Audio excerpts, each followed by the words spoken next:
بسم اللہ الرحمن الرحیم۔ سوشل میڈیا کے تمام ناظرین ان کی خدمت میں ایک مرتبہ پھر آپ کا میزبان حافظ محمد اکرام نقشبندی حاضر خدمت ہے۔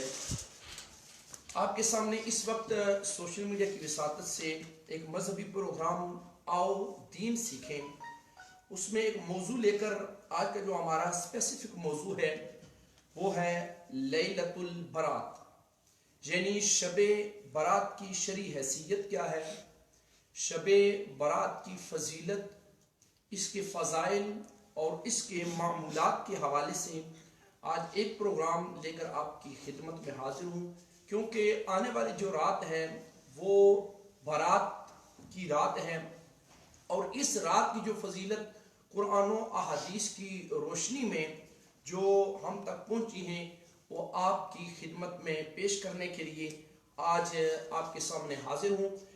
آج کے ہمارے اس پروگرام میں مہمان شخصیت جن کا تعارف آپ کے سامنے میں پیش کرنے لگا ہوں، جناب حضرت علامہ پروفیسر حافظ محمد بشیر گل نقشبندی صاحب ہمارے ساتھ موجود ہیں۔ سب سے پہلے ہم اپنے اس پروگرام میں آپ کو دل کی اتھاہ گہرائیوں سے خوش آمدید کہتے ہیں کہ آپ ہمارے اس پروگرام میں تشریف لائے ہیں، اور انشاءاللہ عز و جل آج کے اس پروگرام کے حوالے سے جو ہے وہ خوبصورت جو ہے وہ پروگرام آپ کے سامنے پیش کیا جائے گا۔ اگر آپ دوستوں کے ذہن میں کسی بھی قسم کا کوئی سوال ہو تو آپ کمنٹ میں ضرور یہ سوال آپ جو ہے وہ کر سکتے ہیں، اور انشاءاللہ عز و جل آپ کے اس سوال کا جواب جو ہے وہ قرآن و احادیث کی روشنی میں پیش کیا جائے گا۔ پروگرام کو شروع کرنے سے پہلے آپ کی خدمت میں گزارش ہے کہ ہمارے پروگرام کو آپ نے لائک بھی کرنا ہے اور ساتھ ہی پروگرام کو آپ نے شیئر بھی کرنا ہے، تاکہ مذہبی حوالے سے یہ پروگرام زیادہ سے زیادہ دوستوں تک یہ پروگرام پہنچ سکے، اور زیادہ سے زیادہ دوست جو ہے وہ قرآن و احادیث کی روشنی میں اس جو ہے وہ پروگرام سے مستفید ہو سکیں، اور آج کی رات ان کی زیادہ سے زیادہ فضائل اور معمولات کے حوالے سے وہ رات ان کی گزر سکے۔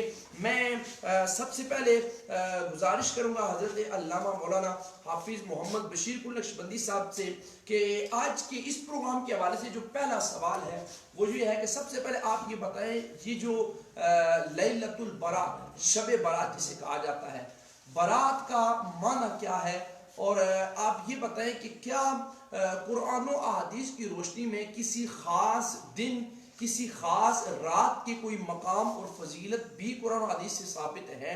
جی الحمدللہ الذی زین النبیین بحبیبہ المصطفیٰ ومن علی المؤمنین بنبیہ المجتبیٰ والصلاة والسلام علی سید الانبیاء وعلی آلہ واصحابہ الاتقیاء، اما بعد فاعوذ باللہ من الشیطان الرجیم، بسم اللہ الرحمن الرحیم۔ قال اللہ تبارک و تعالی فی القرآن المجید والفرقان الحمید، اعوذ باللہ من الشیطان الرجیم، بسم اللہ الرحمن الرحیم۔ حامیم والکتاب المبین، انا انزلناه فی لیلۃ مبارکہ انا کنا منذرین۔ آمنت باللہ صدق اللہ العظیم وصدق رسولہ النبی الکریم ونحن علی ذلک لمن الشاہدین والشاکرین، ببرکۃ ان اللہ وملائکتہ یصلون علی النبی یا ایھا الذین آمنوا صلوا علیہ وسلموا تسلیما، اللہم صل علی سیدنا ومولانا محمد وعلى آل سيدنا ومولانا محمد وأصحاب سيدنا ومولانا محمد وبارك وسلم وصل عليه، الصلاة والسلام عليك يا سيدي يا رسول الله، الصلاة والسلام عليك يا سيدي يا حبيب الله، وعلى آلك وصحابك يا سيدي يا رحمة للعالمين۔ ناظرین کرام اور سامعین کرام، آج جو عنوان جس پر مجھے یہ موقع ملا ہے کہ اللہ رب العزت کی کتاب حکمت اور قرآن و حدیث کی روشنی میں آپ کے سامنے چند باتیں عرض کر سکوں، پہلا سوال جو حضرت علامہ مولانا حافظ محمد اکرام نقشبندی صاحب نے کیا کہ لیلۃ البرات کیا ہے، اور اسے لیلۃ البرات کیوں کہا جاتا ہے، اور دوسرا سوال انہوں نے جو ساتھ اس کے کیا کہ کیا قرآن و احادیث میں کسی خاص رات کو کوئی فضیلت یا کسی خاص وقت کو کوئی فضیلت، کیا یہ قرآن و حدیث میں بات موجود ہے؟ سب سے پہلے تو لیلۃ البراءت، براءت کا لفظی معنی کیا ہوتا ہے؟ دوزخ سے آزادی. براءت کا معنی ہوتا ہے آزادی. لیلۃ البراءت ایسی رات جس کے اندر دوزخ سے آزادی کا اعلان کیا جاتا ہے. اس وقت میرے سامنے تفسیر کبیر امام فخر الدین رازی رحمۃ اللہ تعالی علیہ کی موجود. آپ نے اس رات کے 5 مختلف اسماء نقل کیے ہیں، 5 مختلف نام. پہلا نام لیلۃ المبارکہ، اور یہ لیلۃ المبارکہ برکت والی رات، اس کا حوالہ قرآن مجید فرقان حمید میں موجود ہے.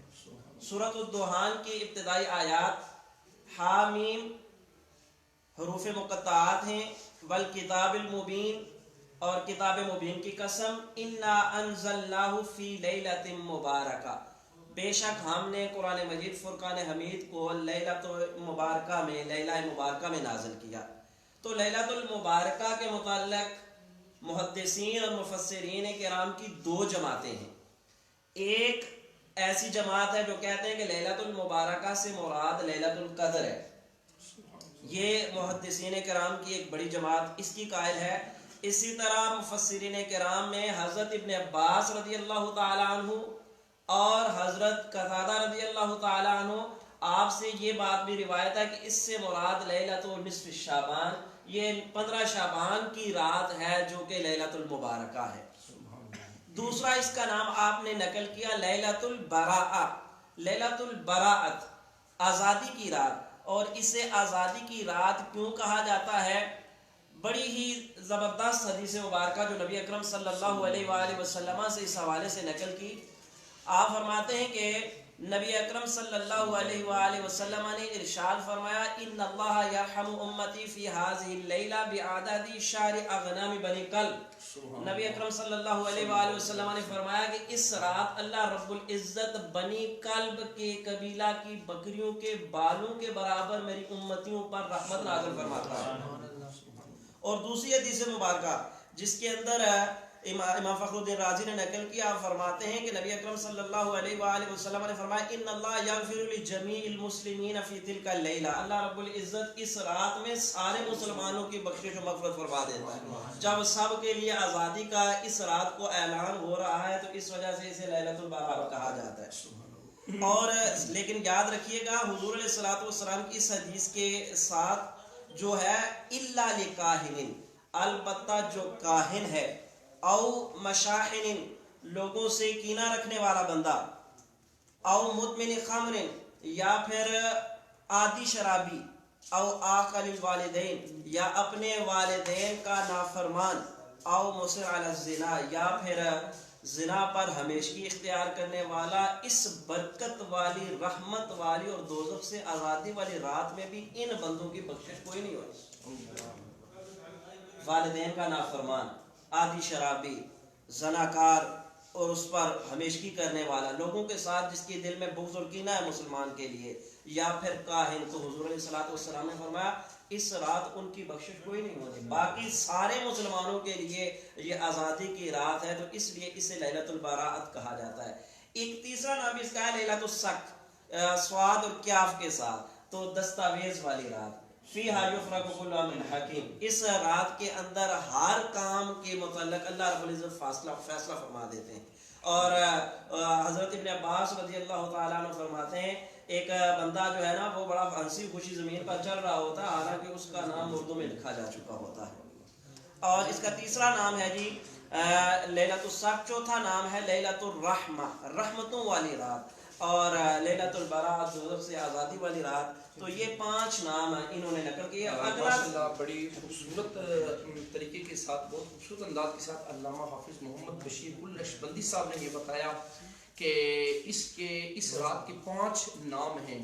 ان میں سے ایک نام جو ہے وہ براعت، یعنی جہنم سے آزادی والی یہ رات ہے.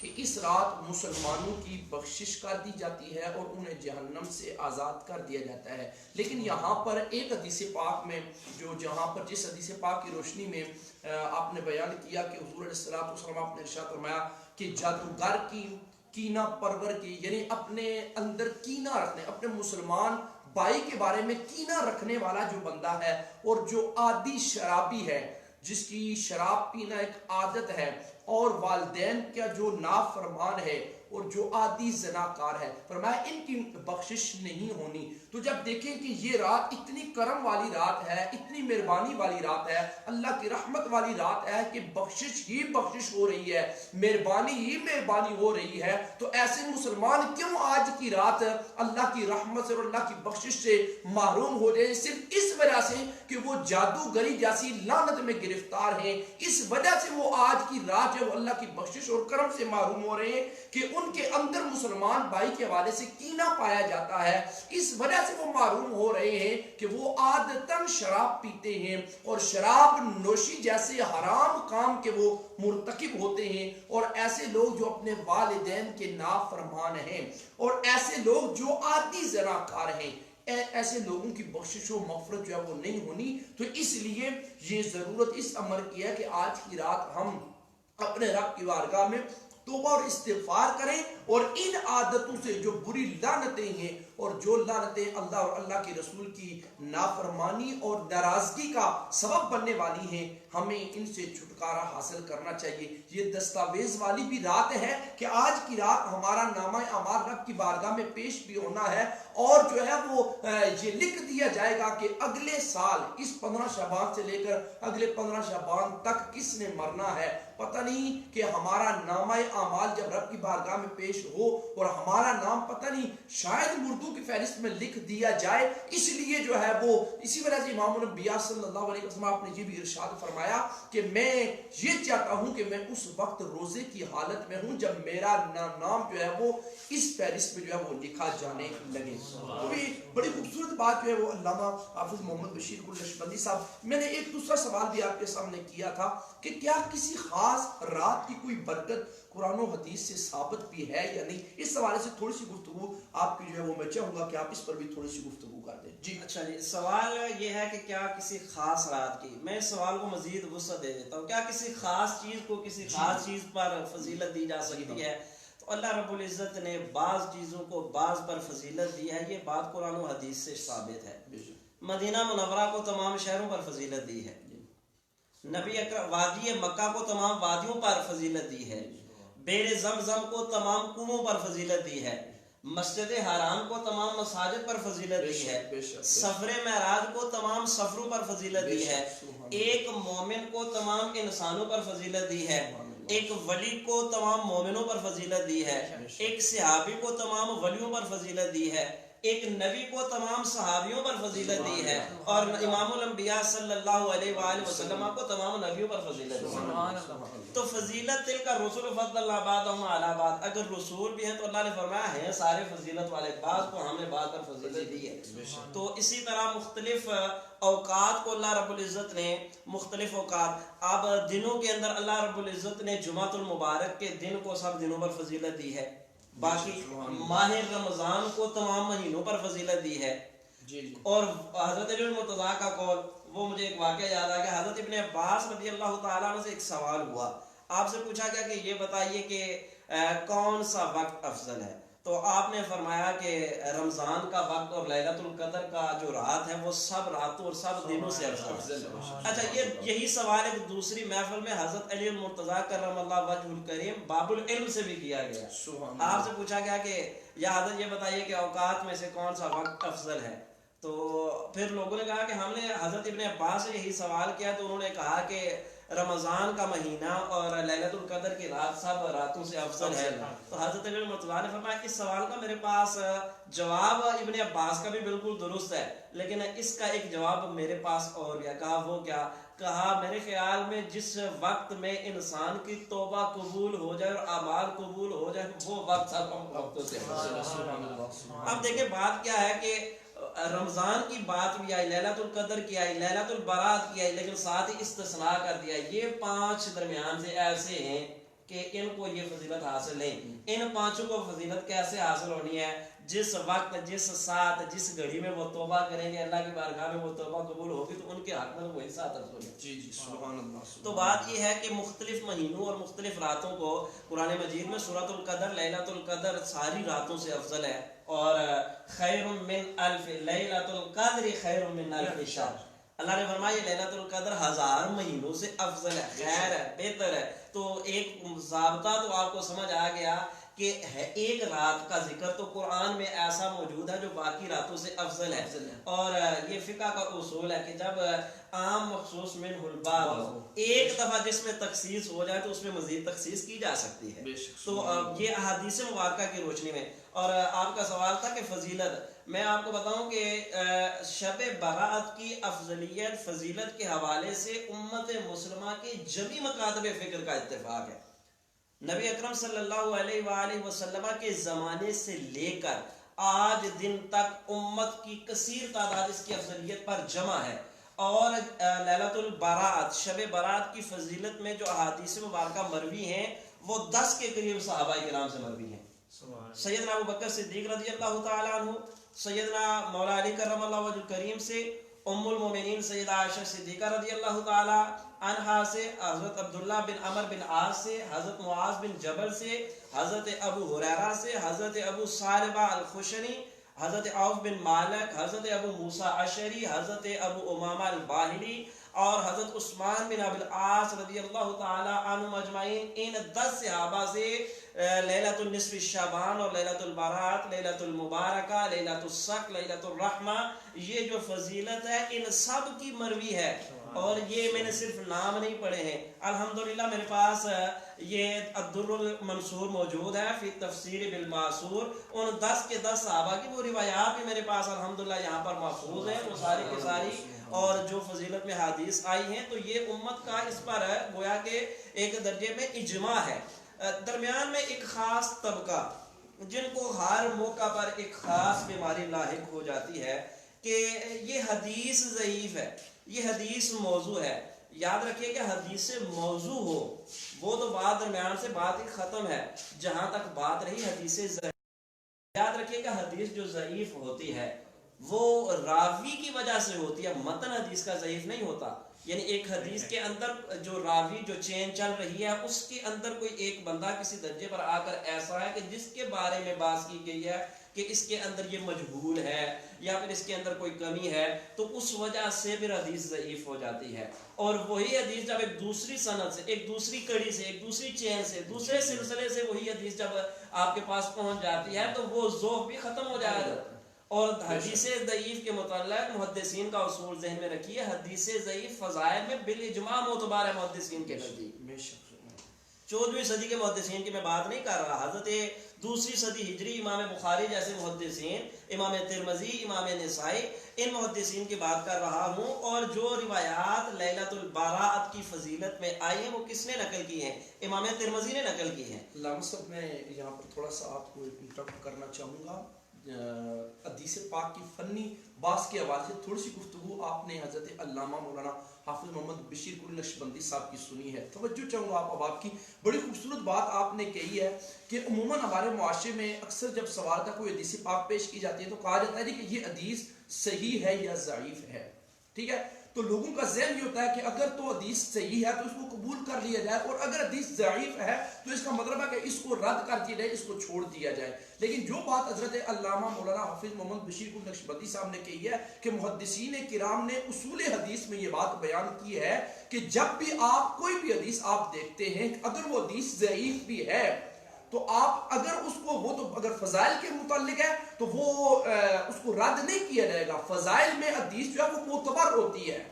جب کسی بھی حدیث میں آپ حدیث ضعیف بھی آ جائے اور اس ضعیف حدیث سے کسی بھی چیز کی جو ہے وہ فضیلت ثابت ہو رہی ہو، کسی جگہ کی، کسی مقام کی، کسی رات کی، کسی شخصیت کی کوئی فضیلت ثابت ہو رہی ہو، تو یاد رکھیں کہ فضائل میں وہ حدیث جو ہے وہ اس کو چھوڑا نہیں جاتا بلکہ اس کو قبول کیا جاتا ہے. تو یہ ایک فنی بات تھی جو حضرت علامہ مولانا حافظ محمد بشیر قلی نقشبندی صاحب نے کی ہے. امید کرتا ہوں کہ ہمارے ناظرین کو یہ بات جو حضور ایک ان کے لیے نئی بات ہوگی. میں تھوڑی سی یہاں پر ایک دو جو ہے وہ کمنٹ میں یہاں پر پڑھنا چاہوں گا آپ کے سامنے. جو ہمارا پروگرام اس وقت جتنے بھی سوشل میڈیا کے ناظرین ہمارا پروگرام دیکھ رہے ہیں, سب سے پہلے میں ان کو خوش آمدید کہتا ہوں. بہت بڑی تعداد ہے اس وقت ہمارے پاس جو ہمارے اس پروگرام کو لائیو دیکھ بھی رہے ہیں, پسند بھی کر رہے ہیں, لائک بھی کر رہے ہیں, شیئر بھی کر رہے ہیں, اور یہ دین کا پیغام زیادہ سے زیادہ لوگوں تک پہنچا رہے ہیں. میں سب دوستوں کا شکریہ ادا کرنا چاہوں گا. جناب محمد نذیر اعظم نقشبندی صاحب, وہ جو ہے اس پروگرام کو دیکھ رہے ہیں, لائک کر رہے ہیں, شیئر بھی کر رہے ہیں. بہت بہت شکریہ جناب نذیر اعظم نقشبندی صاحب. اور ساتھ ہی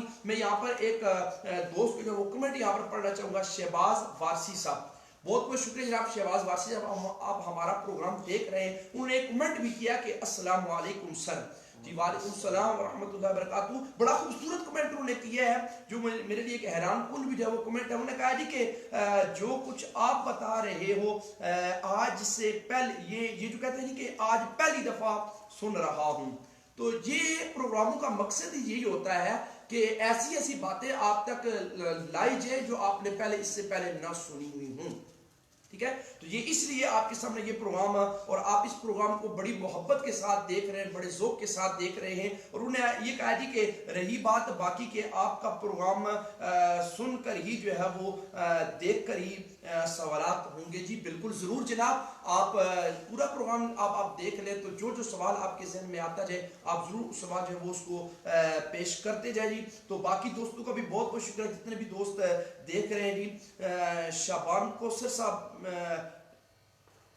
جی معذرت, اچھا یاسر عزیز صاحب جو پروگرام دیکھ رہے ہیں, محمد شعیب نواز وارسی صاحب جو ہے, اور بھی دوست ہمارے جو پروگرام دیکھ رہے ہیں, بہت بہت شکریہ تمام دوستوں کا. ہم اب اس سلسلے کو آگے بڑھانا چاہیں گے کہ فضائل کے حوالے سے جو احادیث مبارکہ آپ پیش کرنا چاہتے ہیں اب آپ وہ پیش کریں کہ شب برات کی جو فضیلت ہے, یعنی اس رات کی جو فضیلت ہے, اس کے حوالے سے حدیث مبارکہ آپ سے گزارش کروں گا کہ آپ ان کو جو ہے وہ سامعین کے سامنے پیش کریں. اچھا, تو فضائل کے حوالے سے بات چل رہی تھی کہ فضائل کے متعلق محدثین کرام نے باقاعدہ یہ سیاستہ کے اندر باب قائم کیا ہے, باب ما جاء فی لیلۃ النصف من شعبان. سبحان اللہ. 15 شعبان کی جو فضیلت ہے اس حوالے سے محدثین کرام نے باب قائم کیے ہیں. یہ جناب مختلف امام ترمذی نے, امام نسائی نے, ابن ماجہ نے, امام احمد بن حنبل, ابن خزیمہ, ابن حبان, مصنف ابن ابی شیبہ, امام بزار, امام طبرانی, بیہقی,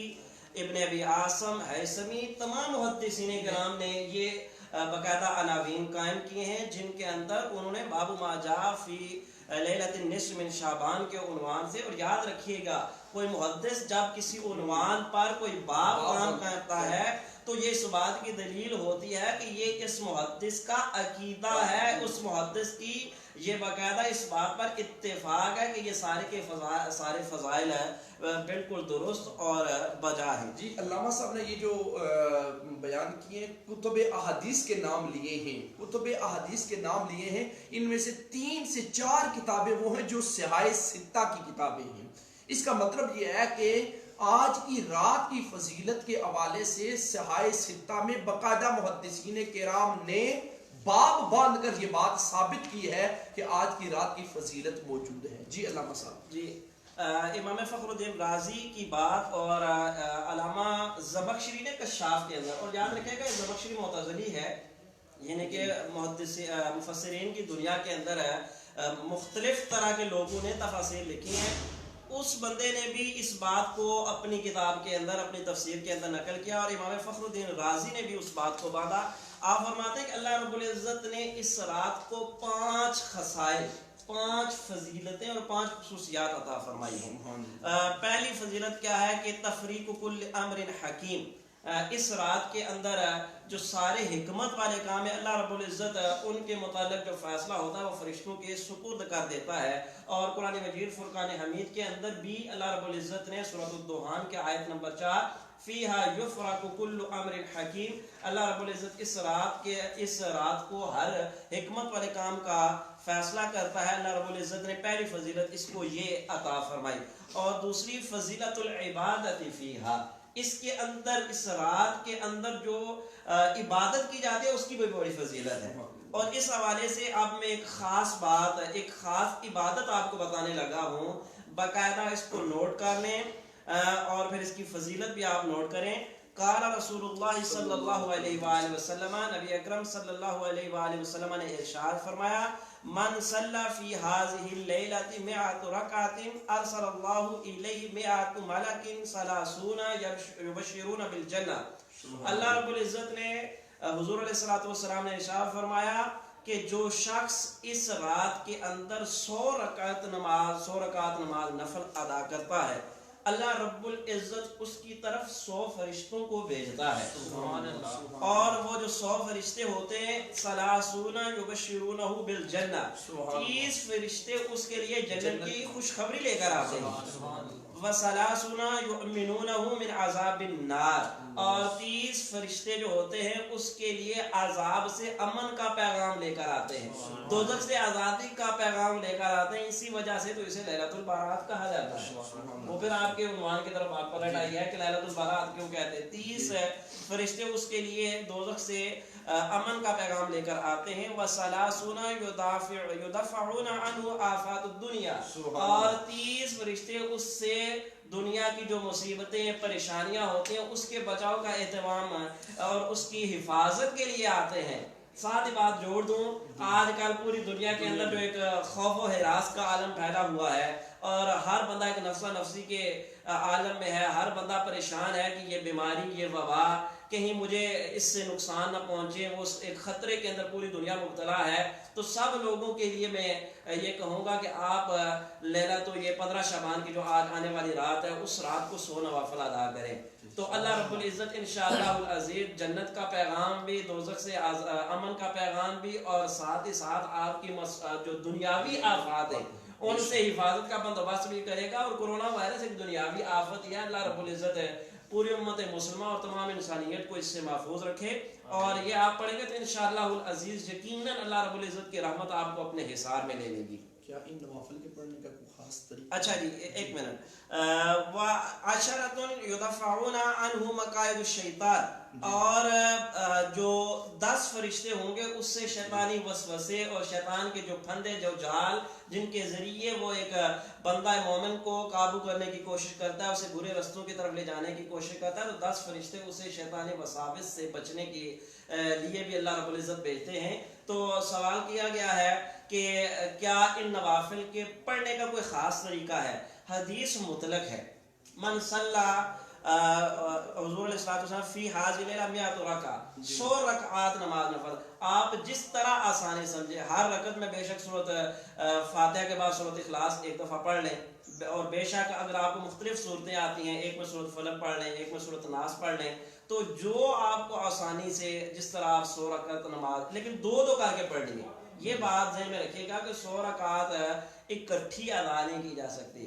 مسئلے کے ساتھ بات بتا دوں کہ دن کے نوافل میں 4 رکعتیں اور رات کے نوافل میں میکسیمم 8 رکعات ایک سلام سے ادا کی جا سکتی ہیں، لیکن افضل یہی ہے کہ 2 رکعات کی شکل میں ہی نوافل ادا کیے جائے۔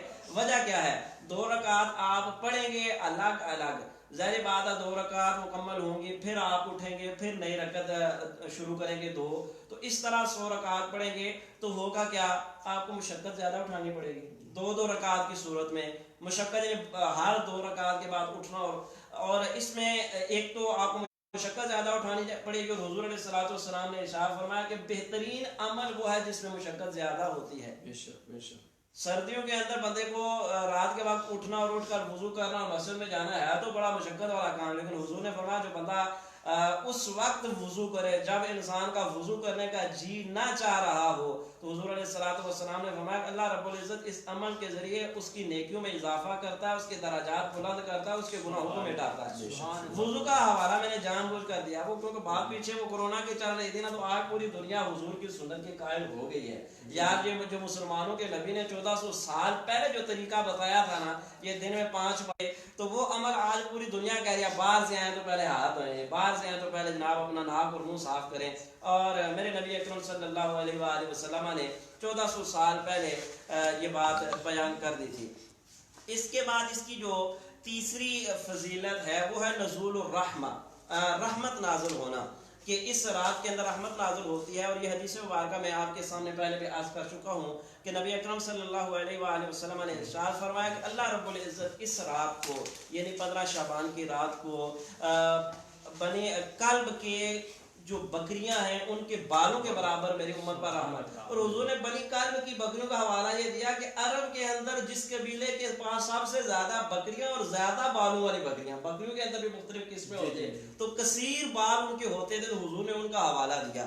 اچھا جی، اس کے بعد اس کی چوتھی خصلت حصول المغفرہ، کہ اس رات کے اندر مغفرت حاصل ہوتی ہے۔ حدیث مبارکہ میں پوری تفصیل کے ساتھ آپ کے سامنے بیان کر چکا ہوں کہ اللہ رب العزت اس رات کے اندر سارے مسلمانوں کی مغفرت فرماتا ہے، سوائے وہ 5 بندے، جادوگر ہو گیا، کینہ رکھنے والا ہو گیا، عادی شرابی ہو گیا، والدین کا نافرمان۔ میں رکا پھر ایک موقع پر، یار اگر کوئی بندہ ایسا ہے جس کا اپنے والدین کے ساتھ معاملہ درست نہیں ہے، تو خدا را اس رات سے پہلے اپنے والدین کے ساتھ معافی مانگ کر، ان کے پاؤں پکڑ کر، جس طرح بھی ہو معافی مانگ لیں، تاکہ یہ آنے والی رات ہمارے لیے اگر کوئی بندہ ایسا ہے تو اس کے لیے بھی یہ حصول مغفرت کی رات بن جائے۔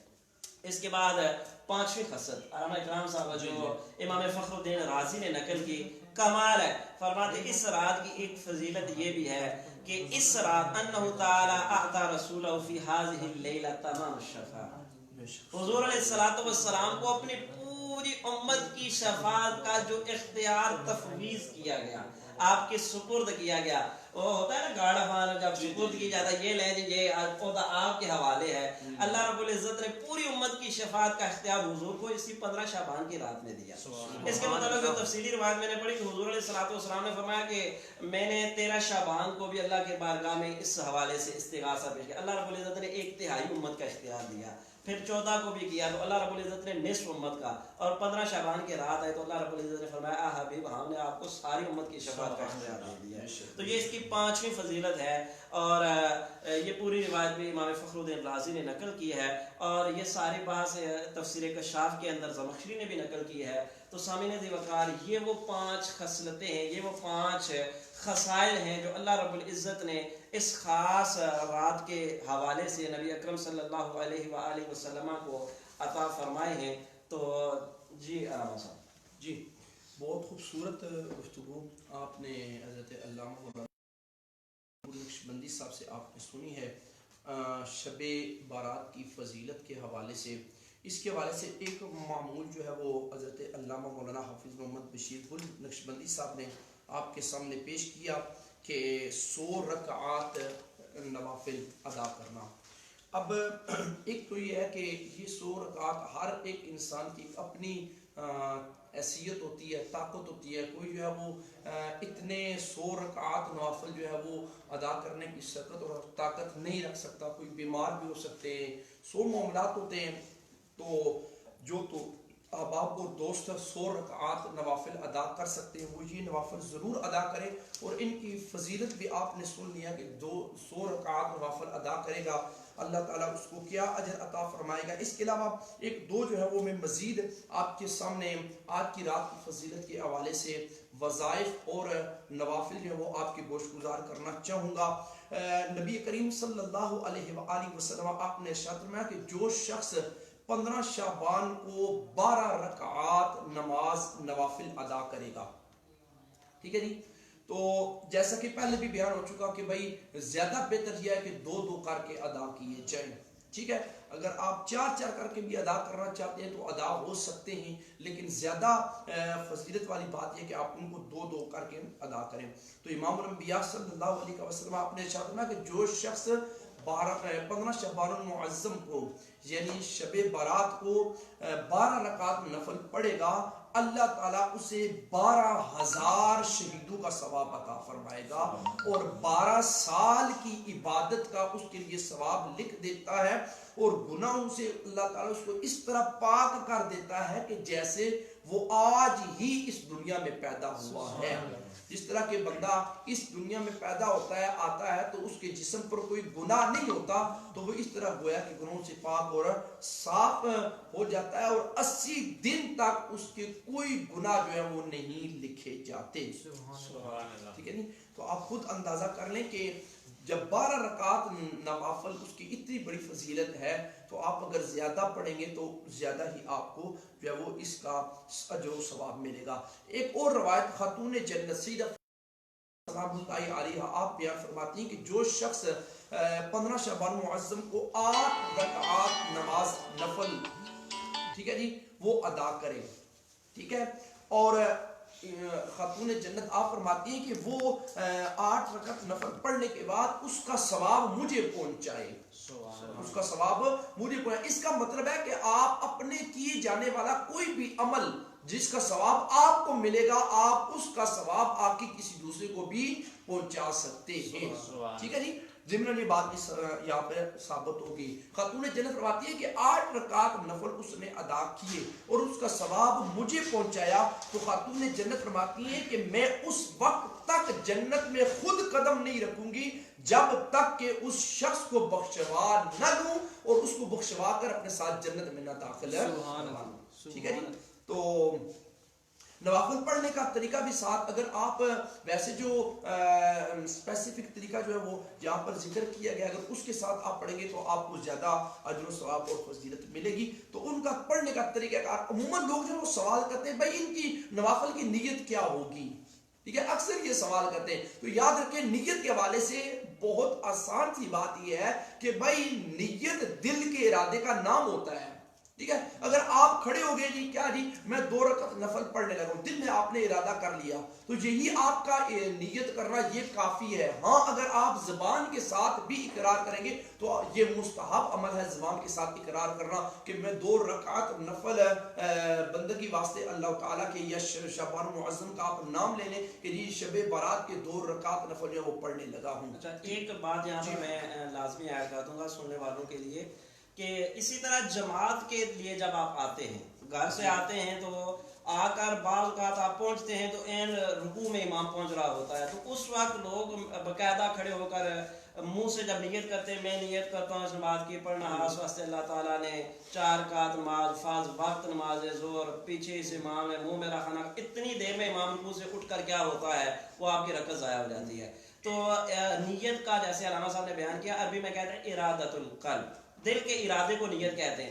آپ جب گھر سے چلے نا وضو کیا آپ نے اور آپ نے دل میں سوچ لیا کہ میں جاؤں گا اور امام کے ساتھ جا کر زور کے 4 فرض ادا کروں گا, اور یار جب آپ گئے ہو امام کے پیچھے کھڑے ہو تو پیچھے امام کے ہی ہو اور منہ آپ کا قبلہ کی طرف ہی ہے اور نماز ہوتی خاص اللہ کے لیے ہے, تو وہ منہ سے کہنے کے بجائے آپ نے جب وہ جوتیاں اتاری نا اسی وقت دل میں ارادہ کر رہے ہیں, آسان ترین نیت جو دل میں کر رہے ہیں یا منہ سے بھی کر رہے ہیں امام جو نماز پڑھا ہے وہی میں پڑھا اللہ اکبر.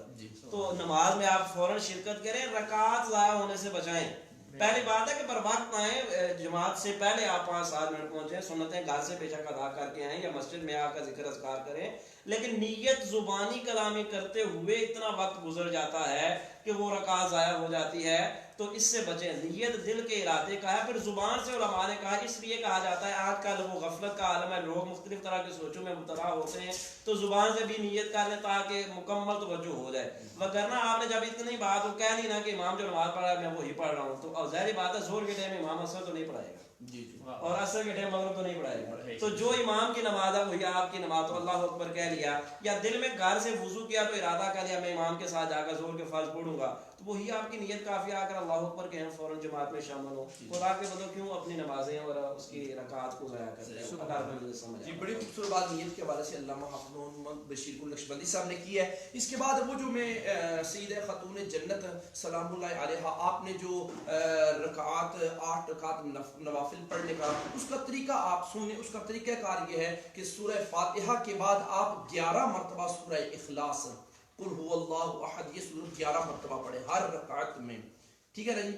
تو پھر اس کے بعد جب وہ نوافل پڑھ لیں تو پڑھنے کے بعد آپ جو ہے وہ سلام پھیرنے کے بعد ان نوافل کو جو ہے وہ سیدہ کائنات سیدہ فاطمہ الزہرا سلام اللہ علیہا آپ کو بخش دیں.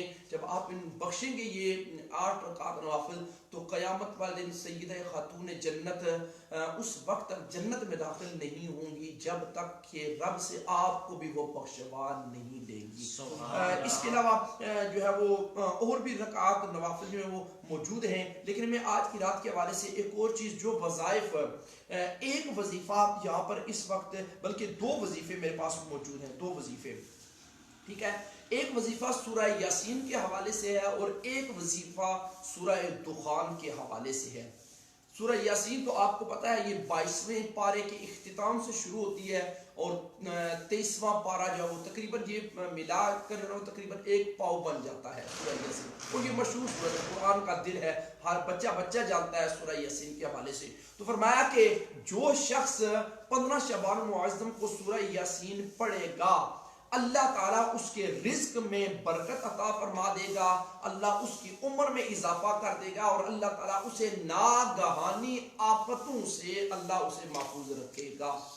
ٹھیک ہے نہیں، یہ دیکھ رہے ہیں یہ کرونا وائرس ایک ناگہانی آفت یعنی اچانک آنے والی آفت ہے، اچانک آنے والی آفت. تو اس لیے اس نیت کے ساتھ آپ پڑھ لیں کہ اللہ رزق میں بھی برکت عطا فرمائے، اللہ عمر میں بھی برکت عطا فرمائے اور اللہ تعالیٰ ناگہانی آفات سے بھی جو ہے وہ محفوظ رکھے. اور سورہ دخان کے حوالے سے، یہ سورہ دخان 25ویں پارے میں یہ سورت ہے، تقریباً اس کے 3 رکوع ہیں، یہ اتنی زیادہ وہ بڑی سورت نہیں ہے.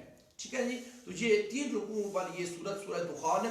25واں پارہ پھر سن لیں، 25ویں پارے میں یہ سورت ہے. فرمایا جو شخص اس سورہ دخان کو 15 شعبان معظم کو 7 مرتبہ تلاوت کرے گا اللہ تعالیٰ اپنے فضل سے اپنے کرم سے اللہ اس کی 70 حاجتیں دنیا کی اور 70 حاجتیں آخرت کی پوری فرمائے گا. آپ اندازہ کر لیں کہ کتنا جو ہے وہ 7 مرتبہ اس سورت کو پڑھنا ہے، سورہ دخان کو 7 مرتبہ پڑھنی، 70 دنیا کی 70 آخرت کی. جب اللہ حاجتیں پوری کر دے گا تو یہ میں سمجھتا ہوں کوئی اتنا جو ہے وہ مشکل سودا نہیں ہے. اللہ تعالیٰ کی بارگاہ میں ہم دعا کرتے ہیں کہ اللہ تعالیٰ ہمیں جو ہے وہ آج کی رات کی فضیلت کو جو ہے وہ سمجھنے اور جو ہے وہ اس پر عمل پیرا ہونے کی توفیق عطا فرمائے. 1-2 باتیں جو کمنٹ میں آئی ہیں وہ صرف تسبیح کے حوالے سے آپ نے بتانا.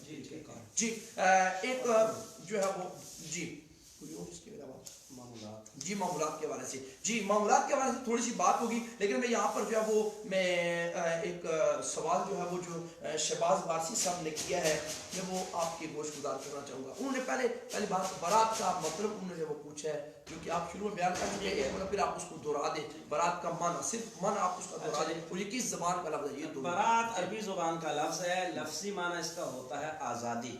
اصل میں حدیث مبارکہ کے اندر نبی اکرم صلی اللہ علیہ وآلہ وسلم نے ایک لفظ استعمال کیا اتقاء من النار، کہ اس کے اندر اللہ رب العزت دوزخ سے آزادی عطا فرماتا ہے. آزادی کا معنی ہوتا ہے برات، عربی میں اس کے لیے لفظ استعمال ہوتا ہے برات، لیلۃ البرات، آزادی کی رات. اور دوسری حدیث کے اندر حضور اکرم صلی اللہ علیہ وآلہ وسلم نے ارشاد فرمایا کہ اللہ رب العزت وہ بنی کلب کی بکریوں کے برابر میری امت پر رحمت فرماتا ہے اور لوگوں سارے مسلمانوں کو بخش دیتا ہے سوائے وہ 5 بندے جو خاص بیان کر دیے.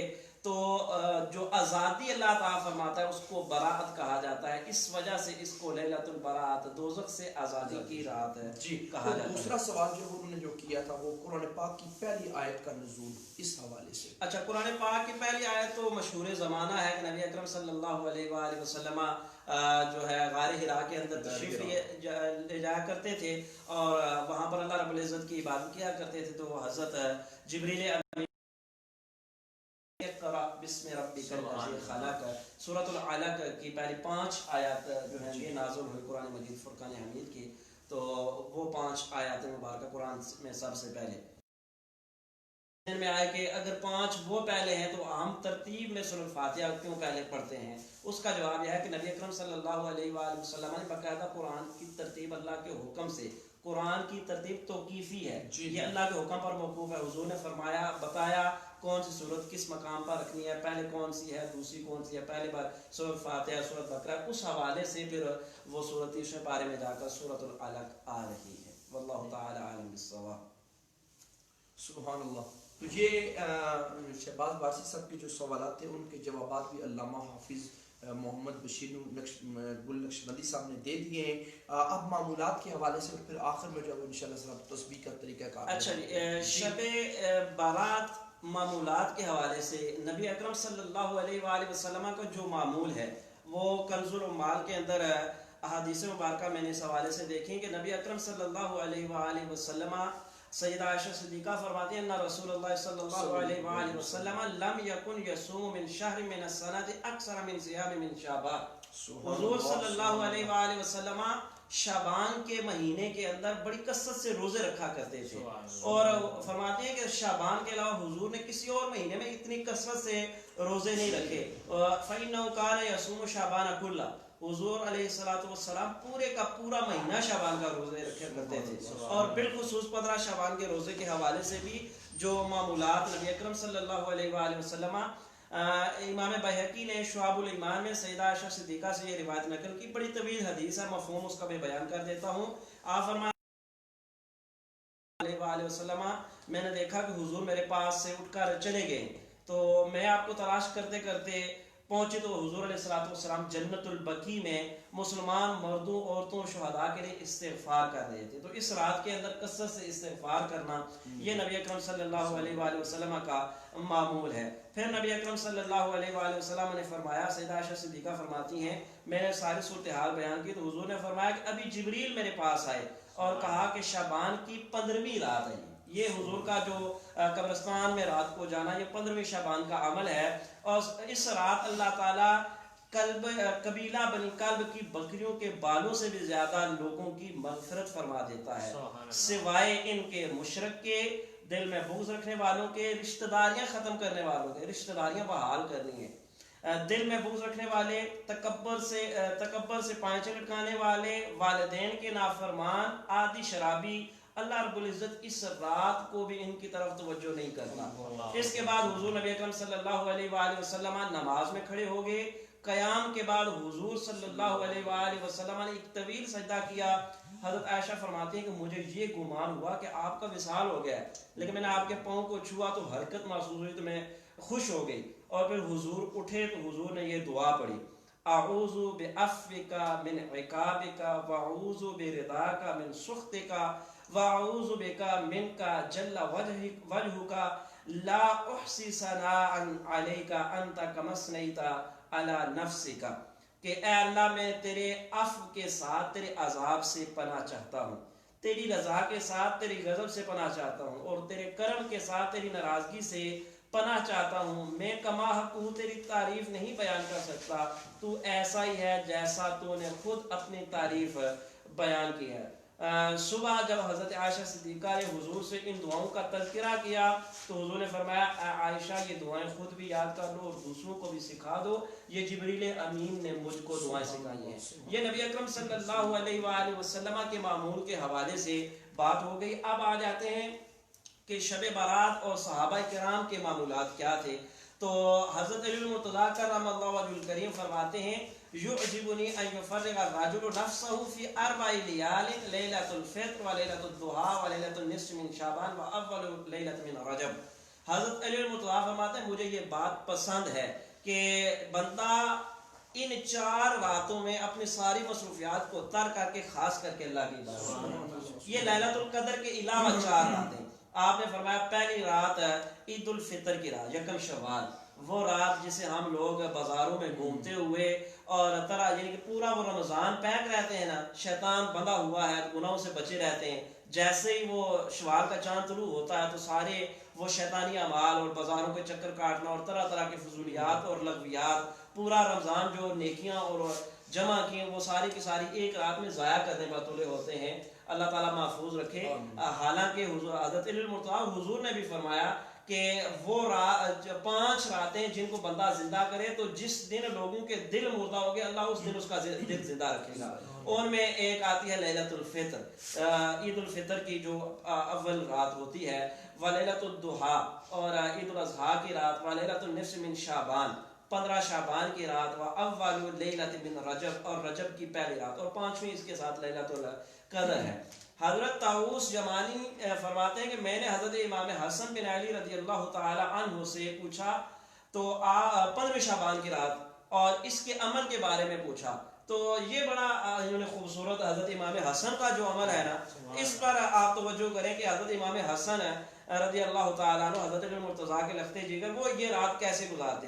آپ نے فرمایا کہ میں اس رات کو 3 حصوں میں تقسیم کرتا ہوں، ایک حصے میں اپنے نانا جان پر درود و سلام پڑھتا ہوں، یعنی رات کا ایک حصہ 3 حصوں میں تقسیم کیا، ایک حصہ نبی اکرم صلی اللہ علیہ وآلہ وسلم کی ذات پر درود و سلام پڑھتا ہوں، دوسرے حصے میں اللہ تعالیٰ سے استغفار کرتا ہوں، گناہوں کی معافی مانگنا، تو اور تیسرے حصے میں نماز پڑھتا ہوں، نوافل ایک حصہ نوافل کے لیے وقت کرتا ہوں۔ تو میں نے عرض کیا کہ جو شخص یہ عمل کرے اس کے لیے کیا ثواب ہوگا؟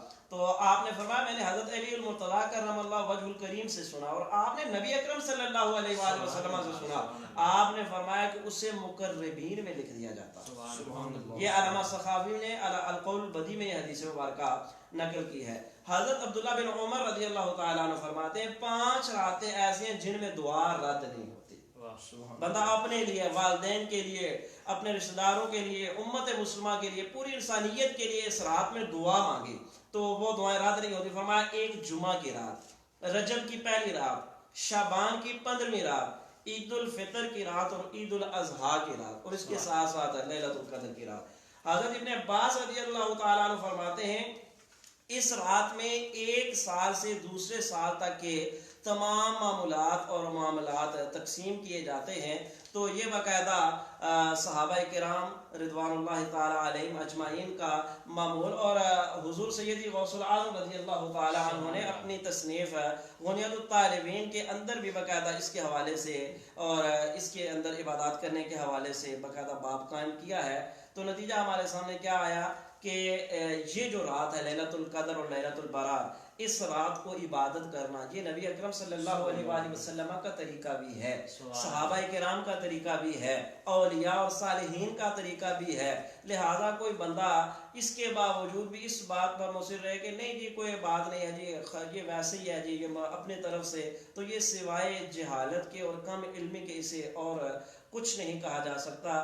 بہرحال اللہ رب العزت اس رات کو ہم سب کو عبادت کرنے کی توفیق عطا فرمائے، اور اس کے ساتھ ساتھ اگلا جو دن ہے 15 شعبان کا اس کو روزہ رکھنے کی بھی توفیق عطا فرمائے۔ تو آخر میں صلاۃ و تسبیح کے طریقے کے حوالے سے بات چل رہی تھی۔ صلاۃ و تسبیح، یہ صلاۃ و تسبیح یہ لیلۃ 15 شعبان کی خاص عبادت نہیں ہے، یہ آپ کو پہلے بتا دوں۔ یہ حضرت ابن عباس رضی اللہ تعالی عنہ سے حدیث مبارکہ مروی ہے، اور اس کے اندر آپ نے فرمایا کہ اللہ تعالیٰ 10 قسم کے گناہ معاف کر دیتا ہے۔ مختصر اس کا حاصل کلام یہ ہے کہ ہر چھوٹا، بڑا، صغیرہ، کبیرہ گناہ، یہ واحد میں اپنے مطالعے کی بات کر رہا ہوں، اس کے علاوہ بھی توبہ تو ہے ہی ہے، لیکن اس کے علاوہ جو نماز، نفل نماز ایسی آئی ہو کہ جس کے اندر کبیرہ گناہوں کی معافی کا بھی حکم ہو، تو یہ صلاۃ التسبیح کی عبادت ہے۔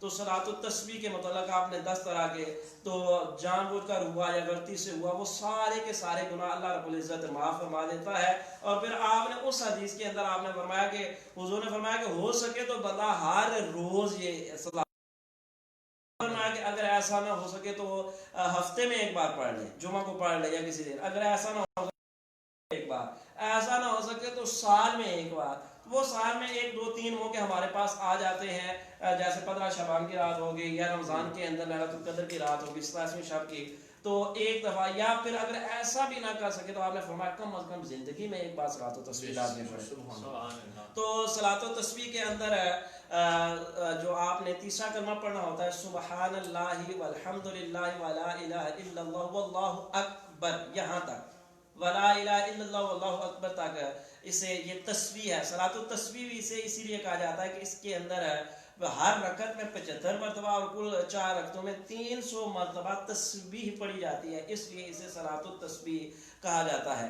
تو تسبیح، اس کے اندر تسبیح پڑھنے کا طریقہ کیا ہے؟ پہلی رکعت آپ جب شروع کریں گے آپ نے پڑھنی ہے ثنا، اور ثنا کے بعد ولا الہ غیر رک تک پڑھ کر آپ نے 15 مرتبہ پڑھنا ہے سبحان اللہ والحمد للہ ولا الہ الا اللہ واللہ اکبر۔ پھر آپ نے 15 مرتبہ پڑھنے کے بعد آپ نے اعوذ باللہ من الشیطان الرجیم بسم اللہ الرحمن الرحیم پڑھ کر سورۃ فاتحہ شروع کر لینی ہے۔ سورۃ فاتحہ کے بعد آپ نے سورت ملانی ہے، اور پھر کھڑے کھڑے یہ تسبیح آپ نے پڑھنی ہے سبحان اللہ والحمد للہ ولا الہ الا اللہ واللہ اکبر، اور 10 مرتبہ آپ نے یہ پڑھ لی، 15 اور 10 ہو گئے 25۔ پھر آپ نے رکوع میں چلے جانا ہے۔ رکوع میں جانے میں سب سے پہلے آپ نے تسبیحات رکوع پڑھنی ہے سبحان ربی العظیم سبحان ربی العظیم سبحان ربی العظیم۔ اس کے بعد آپ نے پھر دوبارہ یہ تسبیح پڑھنی ہے سبحان اللہ والحمد للہ ولا الہ الا اللہ واللہ اکبر۔ تو 10 مرتبہ آپ نے رکوع کے اندر پڑھنی ہے. 35 ہو گئے جی، 25 اور 10 35. پھر آپ نے رکوع سے کھڑے ہونا ہے، اللہ اکبر کہ سمیع اللہ لمن حمدہ کہہ کر ربنا لک الحمد، اور اس کے بعد پھر آپ نے 10 مرتبہ یہی تسبیح پڑھنی ہے، سبحان اللہ والحمد للہ ولا الہ الا اللہ واللہ اکبر. 35 اور 10 ہو گئے 45. تو پھر آپ نے سجدے میں چلے جانا ہے. سجدے میں آپ نے پھر تسبیحات سجدہ پڑھنی، سبحان ربی الاعلیٰ سبحان ربی الاعلیٰ سبحان ربی الاعلیٰ، اور پھر آپ نے سجدے کے اندر 10 مرتبہ پڑھنا ہے، سبحان اللہ والحمد للہ ولا الہ الا اللہ واللہ اکبر. 45 اور 10 ہو گئے 55. پھر آپ نے سجدے سے اٹھنا ہے، پہلے سجدہ کرنے کے بعد 2 سجدوں کے درمیان جو آپ جلسہ کریں گے اس کے اندر پھر آپ نے 10 مرتبہ پڑھنا ہے، سبحان اللہ والحمد للہ ولا الہ الا اللہ واللہ اکبر. تو آپ کی یہاں پر ہو گئی جناب 55 اور 10 65. اور پھر دوسرے سجدے میں تسبیحات سجدہ کے بعد پھر سبحان اللہ والحمد للہ ولا الہ الا اللہ واللہ اکبر. تو یہ کل ہو گیا 75 مرتبہ، اور 75 ضرب 4 300 مرتبہ یہ تسبیح پڑھی جائے گی. دوسری رکعت جب آپ شروع کریں گے تو آپ نے ڈائریکٹ اللہ اکبر کہہ کے سبحان اللہ والحمد للہ ولا الہ الا اللہ واللہ اکبر سے شروع کرنا ہے. دوسری رکعت میں آپ نے ثنا نہیں پڑھنی. یہ 15 مرتبہ تسبیح پڑھیں گے، پھر آپ باقاعدہ وہی ترتیب آپ نے سورت فاتحہ سورت ملانی ہے، اس کے بعد 10 مرتبہ، پھر رکوع میں 10 مرتبہ، رکوع سے اٹھ کر 10 مرتبہ، سجدے میں 10 مرتبہ، 2 سجدوں کے درمیان 10 مرتبہ، اور پھر اس کے بعد پھر آپ نے اس کے بعد تشہد پڑھنی ہے. نوافل ہے تو ساتھ درود شریف اور دعا بھی پڑھ لیا جائے تو بہتر بھی ہے. پھر آپ نے کھڑے ہونا ہے تو تیسری رکعت پھر ثنا سے شروع کرنی ہے. نوافل کا طریقہ یہی ہے، اور سنت غیر موقدہ کا بھی. آپ نے پھر ثنا پڑھنی ہے تیسری رکعت میں، پھر 15 مرتبہ آپ نے تسبیح پڑھنی ہے، پھر قرات کرنے کے بعد پھر 10 مرتبہ، اور پھر اعلی حاضر قیاس 4 رکعتوں کے اندر. چوتھی رکعت پھر آپ ڈائریکٹ تسبیح سے شروع کریں گے، یعنی پہلی اور تیسری میں ثنا پڑھنی ہے، اس کے بعد باقی 2 رکعتیں ہیں وہ ڈائریکٹ آپ 15 مرتبہ شروع میں پڑھ کر پھر آپ سورۃ فاتحہ پڑھیں گے. تو اس طرح کوئی خاص صورتیں متعین نہیں ہے، کوئی سی بھی قرآن کی 4 صورتیں پڑھ سکتے ہیں. اور اگر 4 صورتیں اللہ نہ کرے کہ بندے کا دل اتنا ہی ویران ہے، حضور نے فرمایا وہ دل ویران ہے کہ جس کے اندر قرآن کا کوئی تھوڑا سا حصہ بھی نہیں ہے، تو اللہ ہمیں محفوظ رکھے. اگر آپ کو 4 نہیں آتی، صرف سورۃ اخلاص ہی آتی ہے، تو ہر رکعت میں اگر وہ بھی پڑھ لی جائے تو صلاۃ و تسبیح ادا ہو جائے گی. اور اس طرح اللہ رب العزت یہ ہمارے ہاں وہ کہتے ہیں رحمت حق بہا مینا جوید، رحمت حق بہانہ بھی جوید. اللہ کی رحمت کو بہت بڑی قیمتیں نہیں مانتی، بہانہ ڈھونڈتی ہے. تو یہ رحمت کا ایک بہانہ اس کی تلاش کرنے کا ہو جائے گا کہ اللہ رب العزت اسی کے ذریعے ہمیں وہ اپنی اتباع والی اور اپنے حبیب کی اتباع والی اور اپنی اطاعت والی زندگی عطا کر دے. تو یہ چند باتیں تھیں جو اس حوالے سے بیان کرنا ضروری تھیں. جی اللہ رب العزت توفیق عطا فرمائے. بڑی خوبصورت گفتگو حضرت علامہ مولانا پروفیسر حافظ محمد بشیر گل نقشبندی صاحب نے کی ہے.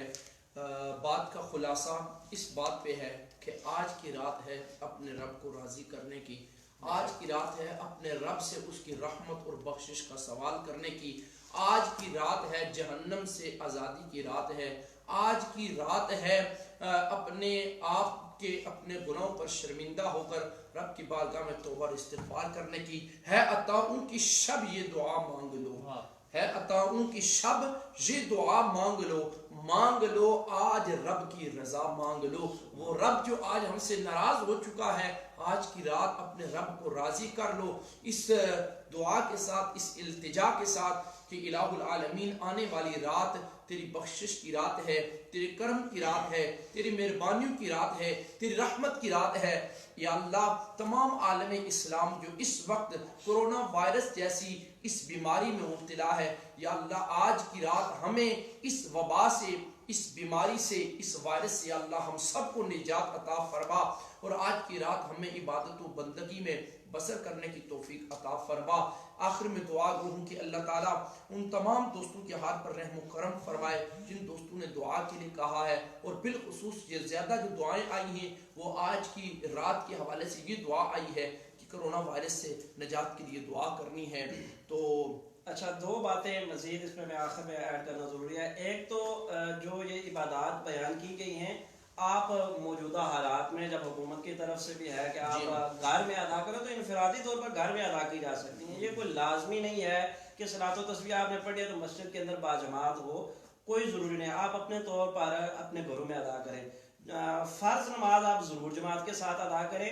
اور مجھے ایک امام جعفر صادق رضی اللہ تعالیٰ عنہ کا قول بھی یاد آ گیا، آپ نے فرمایا کہ جیسے لیلۃ القدر ہے نا، تو بندہ ایسا ہے کہ ساری رات نہیں جاگ سکتا، کہتے ہیں کہ وہ عشاء جماعت کے ساتھ ادا کرے اور فجر جماعت کے ساتھ ادا کر لے، اور کیا نتیجہ کیا ہوگا؟ حضور نے فرمایا جس نے عشاء جماعت کے ساتھ ادا کی اس نے گویا آدھی رات عبادت کی، اور جس نے فجر بھی جماعت کے ساتھ ادا کر لی تو اس نے گویا پوری رات عبادت کی۔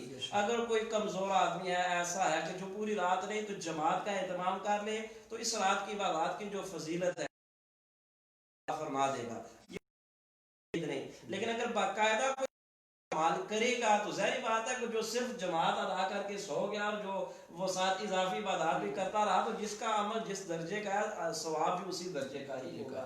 اللہ رب العزت ہمیں عمل کی توفیق عطا آمین۔ اللہم صلی علی سیدنا و نبینا و مولانا محمد و بارک وسلم وصلی علیہ رب العالمین۔ آنے والی رات جو ہے وہ شب بارات ہے، یا اللہ ہمیں اس رات کی رحمتوں سے، اس کی برکتوں سے، اس کے کرم سے یا اللہ ہم سب کو مستفید فرما۔ یا اللہ اس رات ہمیں عبادت و بندگی میں بسر کرنے کی توفیق عطا فرما۔